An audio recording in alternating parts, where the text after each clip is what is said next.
for a link. You know, get in under here. It's not as dramatic as it looks, and you're just going to leverage this panel up and out. It's kind of that easy. You need to do the same on the other side, and then this entire panel, see all the movement in it there, will lift up out of the car. Alright, so this is pretty cozy. I'm under the passenger side of the Tesla Model 3 now to show you where the plug and play interface for this Apple CarPlay Android Auto model goes. Now you got to shove your head right up and under here. It's fiddly. I will warn you, this is a bit bloody difficult. I do this all the time and I found it awkward. So what you got here is the T harness that comes with the Model 3 CarPlay Android Auto upgrade. I've already plugged one end in up here. Try and get an angle where you can see.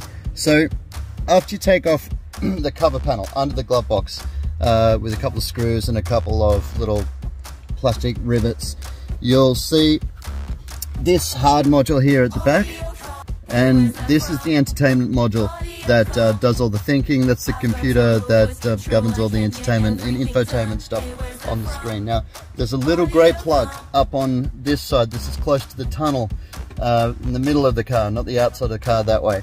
And up on this end is a grey plug. Now it is very difficult to get to. It's up in here.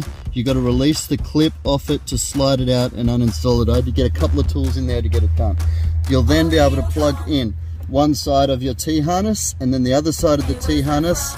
So obviously you unplug the original plug, one side of the T harness goes into the infotainment module, the other side of the T harness goes back out to the original plug that was in it. And that's going to intercept and feed power and control area network information through to the new interface that works with your steering wheel controls and everything.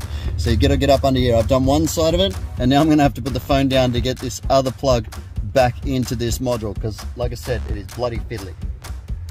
Alright, now you got your T harness plugged in. Before you run all your cables, you're going to mount up the unit itself. So I've got now we've got this panel out from before, of course. You put this into position. You can just use the cutout for the steering wheel to line up where you're going to position that and center that on the cutout for the steering wheel so you know you've got it in the correct place. And then this is all pre-formed and pre-molded to click into place. You'll see there's little docks here that have come through, and you've got to feed through these two little plugs through the holes. It's a tight fit, but they do fit through without any modification. So squeeze those through. Then you've got this mounting plate which is going to retain it all. So you slide the mounting plate over the cables and then maneuver that up into position like this. And then with the included screws, there's a handful of these little guys, you're going to screw that in to the base of the monitor, and that's going to clip and lock and clamp that into place really, really solid.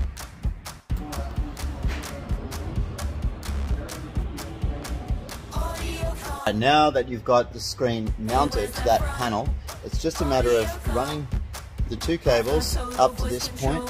So you just run them around, up through the rubber seams along this ledge here. There's a little bit of space under the panel to come along, and we'll connect those in.